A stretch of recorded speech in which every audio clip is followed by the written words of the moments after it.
Trong một lớp học nhỏ, giữa tiết văn, cô giáo say sưa giảng bài, giọng cô vang lên từng chữ đầy nhiệt huyết. Tây tiến đoàn binh không mọc tóc, quân xanh màu lá giữ oai hùng. Bầu không khí nên thơ hữu tình, cả lớp chăm chú, như thể bị cuốn vào một thế giới khác. Nhưng cô giáo chợt dừng lại, ánh mắt sắc lẹm như tia laser quét khắp lớp và dừng lại ở góc phòng. Ở đó, một cậu học sinh đang ngồi, hai tay trống trơn, đôi mắt mờ đục nhìn ra ngoài cửa sổ, như thể cậu đã rời khỏi lớp từ lâu.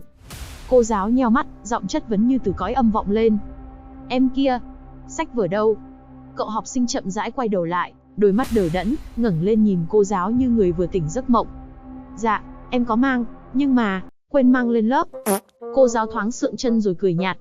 Anh tính hack não tôi đấy hả? Quên mang thì nói quên mang, còn bày đặt lý do lý trấu cho thêm phần căng thẳng. Đi học mà đến cả quyển sách với cái vở cũng quên mang. Thế cái quần cái áo có quên mang không? Hay lên lớp cầm mỗi cái cặp rồi thả hồn ngoài vũ trụ? Vậy vác cái bản mặt của anh lên đây làm gì? Cho có lệ thôi à? Phía dưới, một giọng nói thì thầm vọng lên từ bạn học, pha chút mỉa mai. Hình như, nó không mang cả cặp sách luôn ấy cô ạ. Cô giáo, mắt trừng lớn, bước nhanh đến chỗ cậu, đôi mắt soi xét từng ngóc ngách như điều tra hiện trường. Và quả thật, không có gì cả. Không sách, không vở, thậm chí không một chiếc cặp. Cả lớp giật mình, thở hắt ra một cách vô thức. Cô giáo đập mạnh xuống bàn cậu. Cậu, thật sự chỉ vác mỗi cái bản mặt đến đây thôi à? Đến đây làm cảnh hay gì? Không thích học thì cứ nghỉ ở nhà đi, lên đây chiếm chỗ của người cần học. Rồi, cô hít một hơi thật sâu, giọng trùng xuống như sắp kết án. Không nói nhiều, sau buổi học gọi phụ huynh lên đây gặp tôi. Cậu học sinh ngước lên, trả lời nhỏ nhẹ. Nhưng mà cô ơi, em không có. À quên, em là trẻ mồ côi mà. Cô giáo thoáng chột dạ, nhưng rồi lấy lại vẻ nghiêm nghị, lắc đầu ngao ngán. Biết mình là trẻ mồ côi sao còn không chịu cố gắng. Em có nghĩ về tương lai của mình không? Đã khó khăn thì phải biết chăm chỉ chứ. Nhìn em thế này, định làm gì trong tương lai? Cậu học sinh đáp nhẹ, mặt tỉnh bơ. Dạ, em sẽ mở nhà hàng buffet. Cô giáo đứng sững, không nói được thêm gì. Dù rất cố gắng, nhưng rõ ràng nhồi nhét thêm đạo lý vào đầu cậu chỉ tổ phí công vô ích. Cô quay lại bục giảng, hít sâu một hơi, tiếp tục bài giảng với một chút thở dài đầy kiên nhẫn, như vừa bị ai chơi một vố hack não. Anh ta tên là Trần Du Du, đứa con của số phận bất hạnh. Mồ côi từ nhỏ, Du Du được một gia đình bình thường nhận nuôi. Nhưng, thực chất cậu chỉ là nhân lực miễn phí cho họ. Từ năm lên 6, Du Du đã phải làm việc như một cỗ máy, hầu hạ từng người, từ việc nặng đến việc nhẹ, chẳng thiếu thứ gì. Rồi một ngày, như một sự mỉa mai của số phận, cả gia đình ấy ngộ độc thực phẩm và qua đời, chỉ còn lại mỗi Du Du. Từ đó, Du Du tự lập, sống bằng quầy đồ ăn nhẹ ngoài phố. Nhà nước trợ cấp cho cậu một khoản nhỏ, đủ chi phí sinh hoạt và học tập đến hết cấp 3. Ít nhất là tiền bạc không còn là nỗi lo ngay trước mắt. Tuy nhiên, học hành của Du Du lại vô cùng bết bát. Không phải cậu lười biếng, mà là vì cậu phải vừa lo mưu sinh, vừa bị bắt nạt và trêu chọc mỗi ngày. Ngày nào đến trường cũng thế, bước qua con hẻm vắng tanh là có ngay đám bạn khóa trên trực chờ. Ha ha ha, lại đây mà lấy cặp nè, thằng đu xỉu. Chiếc cặp của Du Du bị ném qua ném lại như món đồ chơi, rồi cuối cùng rơi tõm xuống miệng cống, trôi vào dòng nước bẩn mà không thể nào lấy lại được. Đám bạn phá lên cười, vẻ mặt hả hê. Thôi đi học nào anh em, tha cho nó đi, ha ha. Du Du không nói gì, chỉ thở dài và lặng lẽ đi đến lớp, không một lời oán trách. Đến giờ giải lao thì lại gặp đám bạn cùng lớp, những kẻ thích bắt nạt cậu bằng những trò đùa ác ý. Một cậu bạn giả vờ va vào cậu, khiến Du Du ngã khỏi ghế.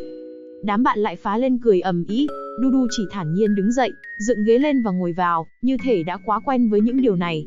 Bỗng một giọng nói ngọt ngào vang lên, là giọng của Lan Chi, cô bạn xinh xắn nhất lớp, ánh mắt như muốn che chở cho Du Du. Thôi nào các bạn, tha cho cậu ấy đi. Cũng sắp vào tiết rồi, mọi người về chỗ đi. Đám bạn nghe vậy thì cười khúc khích, tưởng rằng đây là một câu chuyện tình lãng mạn học đường giữa thanh mai trúc mã. Nhưng Lan Chi, với nụ cười nhạt, lại thêm dầu vào lửa. Chọc nó quá, có ngày nó nhảy lầu tự tử thì khổ. Đêm đến lại hiện hồn về dọa tụi mình thì sao? Cô ta đưa tay lên mặt, giả vờ như ma, cúp. Hù. Cả đám lập tức phá lên cười sảng khoái, không ai nghĩ đến cảm xúc của Du Du. Cho nó 100 cái gan cũng chả dám đâu, ha ha. Ngay lúc đó, thầy giáo bước vào lớp, khiến đám đông vội vàng giải tán. Tiếng bước chân gấp gáp, tiếng kéo ghế lách cách khi từng người chạy về chỗ. Tưởng chừng Du Du sẽ không để bụng với những trò bắt nạt và chọc ghẹo này, nhưng trong đầu cậu đã hình dung ra hàng trăm hình phạt tàn ác dành cho bọn họ. Nào là tên tóc vàng bị đày xuống địa ngục, bị Diêm Vương cắt lưỡi, Tên bặm trợn ngồi bên kia thì bị quỷ dạ xoa xin nhẹ cái đầu.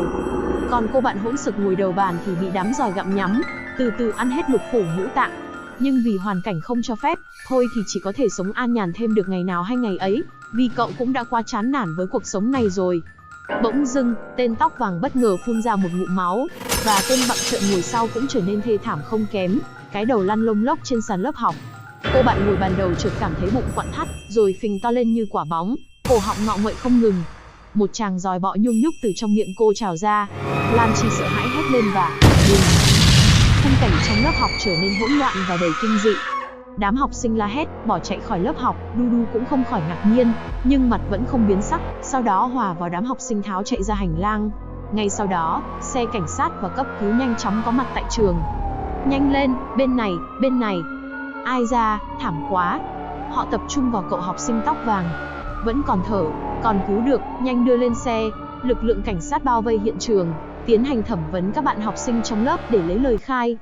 Đám học sinh thất thần, từng người một được hỏi chuyện, họ đều nhớ lại, dùng mình kể lại cảnh tượng kinh hoàng. Lúc đó, cháu đang nghe giảng, thì bất ngờ thấy bạn bên cạnh học máu. Cháu cúi xuống nhặt cục tẩy, giật mình khi thấy cái đầu của bạn lăn dưới sàn. Khi đến lượt Dudu là người cuối cùng, cậu kể lại mọi chuyện bằng giọng điềm tĩnh đến mức kỳ lạ. Cô ấy nôn ra, một bọc giòi, sau đó bụng phình lên rồi phát nổ. Xong chết queo. Anh ta nói một cách tỉnh bơ. Chú cảnh sát nheo mắt, ánh mắt nghi ngờ và dò xét. Trông cậu có vẻ bình tĩnh nhỉ? Dudu lắc đầu. Không, cháu cũng rất sợ như mọi người thôi mà. Chú cảnh sát nhíu mày. Thật không, nhưng sao trông cậu không có chút biểu cảm gì vậy? Dudu đáp lại pha lẫn sự chất vấn. Này, chú cảnh sát, ý chú là thế nào, đang nghi ngờ cháu là hung thủ à? Chú cảnh sát vội trấn an. Không, chỉ là công việc mà thôi, thu thập thông tin, lấy lời khai của nhân chứng là trách nhiệm của bọn chú. Bổn phận của cháu chỉ việc kể lại mọi chuyện, rồi họ cũng kết thúc buổi thẩm vấn.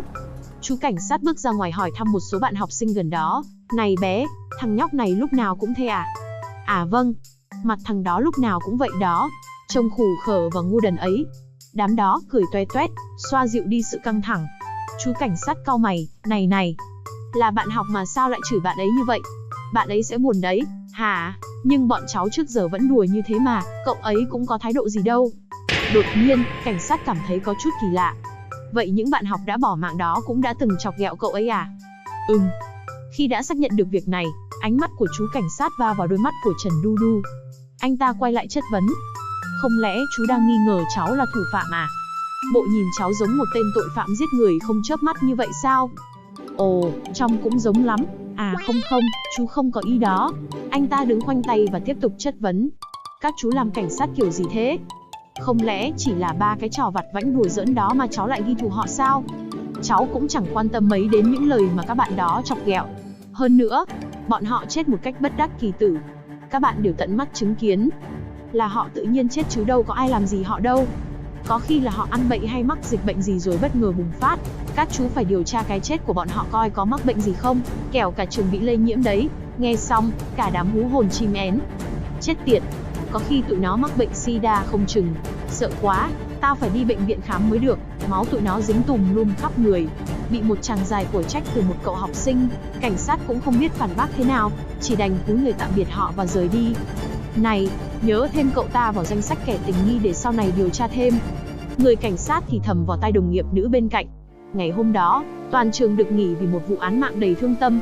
Trần Dudu trở về nhà, lòng không khỏi trăn trở, lẽ nào sự việc đó có liên quan đến mình sao? Anh vỗ mạnh hai má để trấn tĩnh, tự nhủ, sao có thể chứ, thật buồn cười, mình đang nghĩ linh tinh gì đây? Rồi anh chuẩn bị bày sạp mở bán hủ tiếu quen đường. Ánh mắt lại vô tình ngó qua sạp hàng đối diện, nơi bà chủ là đối thủ cạnh tranh của anh. Quán ăn của bà luôn đông khách, gần như khách của quán anh bị bà ta hút gần hết. Bà ta lúc nào cũng độc mồm, lan truyền những tin đồn thất thiệt. Nào là quán thằng này bẩn, bắt chuột sơ chế vào nồi hầm bla bla. Sao bà ta không chết quách đi cho rồi, anh nghĩ thầm, rồi trong đầu anh hình dung ra đủ kiểu tra tấn. Bà ta hiện lên trong trí tưởng tượng của anh như một miếng thịt lợn nằm trên thớt, còn anh thì cầm dao băm lia lịa. Ngay sau đó, một cảnh tượng kinh hoàng bắt đầu diễn ra. Bà chủ bất chợt cảm thấy da mình rát rát. Khi vạch lên kiểm tra thì bàn tay đột ngột rơi xuống đất, máu phun ra. Tiếp sau đó, toàn bộ cơ thể như bị băm thành hàng trăm khúc, rơi lã chã thành một đống bầy nhầy trên sàn. Thực khách bỏ chạy tán loạn. Tiếng la hét vang lên lẫn trong tiếng còi xe cảnh sát và cứu thương đang lao đến. Cảnh tượng hỗn loạn này nhanh chóng lọt vào ánh mắt của Trần Du Du. Vãi chưởng, cái lề gì thốn thế? Anh thốt lên, đầy cảm thán. Quay ngược lại một chút, vào sáng hôm ấy, trên con đường đến trường, anh lững thững bước đi, lòng ngao ngán. Thế giới này thật tẻ nhạt, ngày nào cũng giống nhau, chẳng có gì mới mẻ. Vừa huýt sáo một điệu nhạc buồn bã, ánh mắt anh bỗng dừng lại trước một tấm thẻ bắt mắt nằm giữa đường. Tò mò, anh nhặt lên, và trong thoáng chốc, một cổ sức mạnh bí ẩn bùng lên trong cơ thể. Anh cũng chẳng để tâm nhiều, chỉ nghĩ đây là một tấm thẻ hiếm như Pokémon hay Yu-Gi-Oh, mà mấy đám nhà giàu hay sưu tầm. Với vẻ hứng thú, anh nhét vào cặp. Cũng từ đó, Trần Du Du sở hữu thẻ trải nghiệm làm nhân vật chính. Ánh mắt anh ta tràn đầy sự hưng phấn và thỏa mãn, có điều, vẻ mặt vẫn rất cứng nhắc và vô cảm.